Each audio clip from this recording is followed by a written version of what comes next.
My mother forced me to play hide and seek every night at 9. One night, it wasn't a game.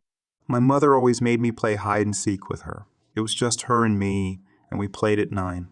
Each time, without failure, she told me to ignore her during the game.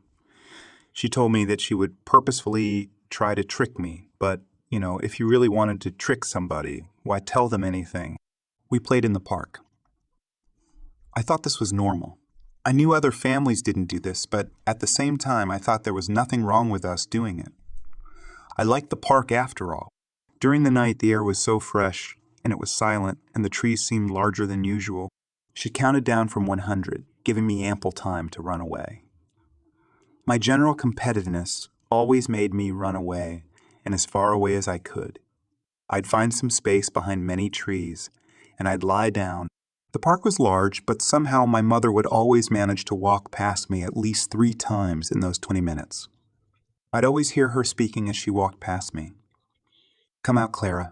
Clara, please come out. I'm sick of this stupid game, Clara. It's cold, and I just want to go home." I ignored her. When we first started with the games, I'd been foolish enough to leave my hiding spot. My mother's face immediately turned into one of fury. She'd walk up and grab me tightly by the shoulder as she scolded me relentlessly. "I told you not to listen to me." Didn't I? It did me back to the car and ignore me until the next day. When we played, I didn't know why she did it. After I'd stopped listening to her during the 20 minutes of game time, it would no longer trick me. I knew she was lying, and it simply seemed like a waste of breath and energy to keep calling out for me. She got angry when she found me, too. The park was a huge place, and if she hid somewhere, I would never find her. But somehow my mother was excellent at tracking me down. It was like she sniffed me and hunted me down. Instead of getting angry at me, she got disappointed. She'd sigh loudly, and her eyes would tear up before she'd dejectedly walk to the car. That gave me the worst feeling ever, filling me with inadequacy. One time, she found me after only 2 minutes, and she broke down sobbing. I didn't get it. I felt a huge urge to win. I needed it, so I started to get creative. I hid myself in the bushes. I changed my clothing to be more green and black and generally more inconspicuous. I got high up in trees, so it would be difficult to see me from the ground.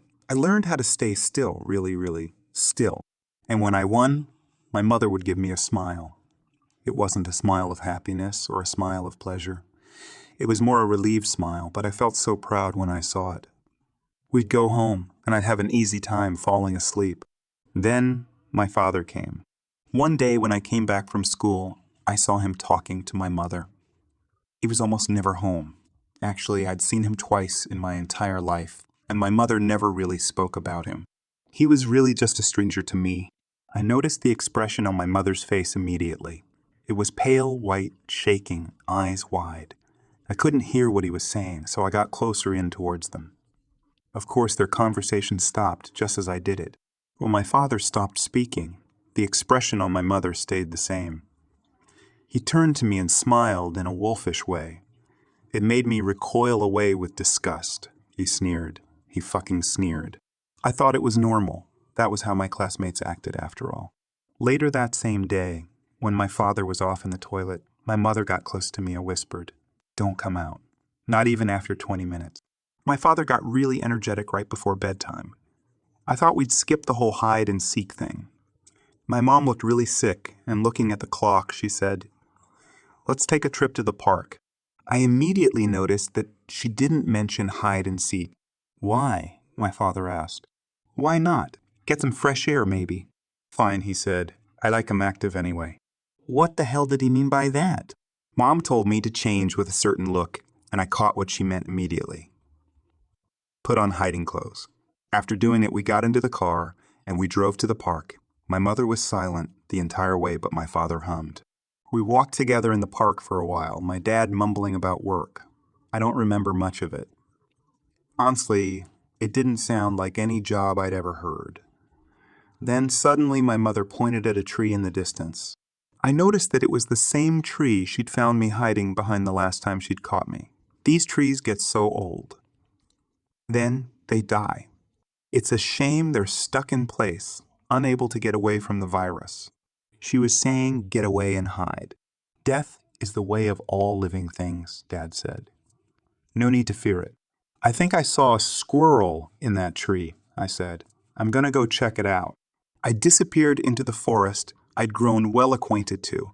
I got behind a hill before changing direction and moving away. I made sure to try to move on the spots that wouldn't leave a mark.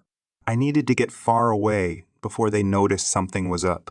I thought about climbing a tree and hiding there, or about diving into a couple of bushes. Trees were only effective if people didn't check.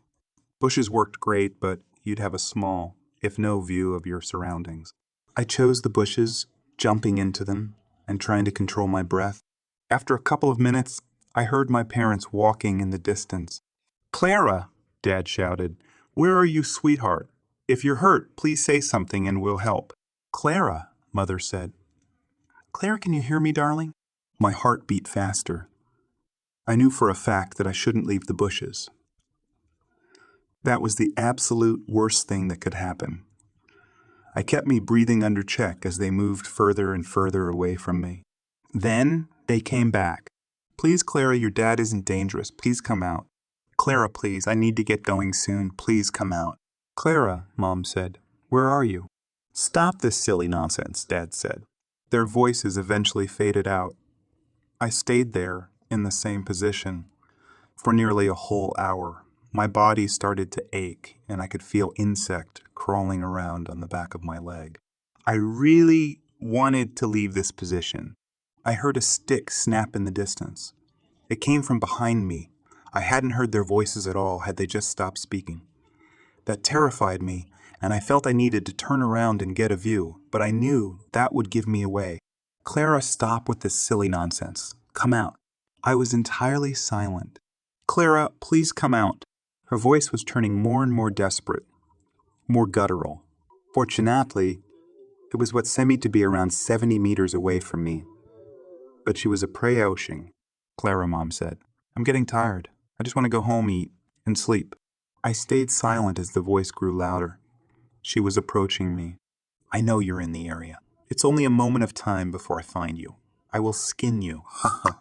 I'll start with your forearms, peeling off your skin with a dull knife, just like peeling back cheese. I wager there'll be lots of blood coming out and screaming. I won't be able to focus, but that's all right. I can always switch to your other arm." She came closer. "You won't like it. I certainly wouldn't, but I'm not as stupid and fucking disgusting as you are, Clara. No, I'm glad I'm not a creature filth like you. The only good you can serve is by being in my belly, by fueling me. I'll find you." The voice was only 20 meters away. "You'll regret not coming out." 10 meters. I don't eat the bones. They get stuck in my throat, but I can't leave them. I'll probably take them home with me and suck on them. They have a good taste, It'll be perfect. 2 meters. She giggled. Did she find me? Oh, no. I debated whether I should stay still and hope for the best or if I should look back. My fear was killing me, and it had to know, but I know looking would make noise. No, I had to stay still. "I know where you are," she said. "Fuck." But then she began walking away from my spot. "I'll suck on your eyeballs before swallowing them. They're better whole, and they're always wet and squishy so they go down the throat easily. If not, there's always blood. Oh, a mouthful of warm blood. Is there a better feeling?" I stayed still for that entire night, even after I was certain that they'd gone away. It was only when the sun was above me, and I could hear other children, that I stood up. One child jumped back and shrieked. He must have gotten properly terrified. Then I made my way back home. Dad wasn't there, but Mom was. She hugged me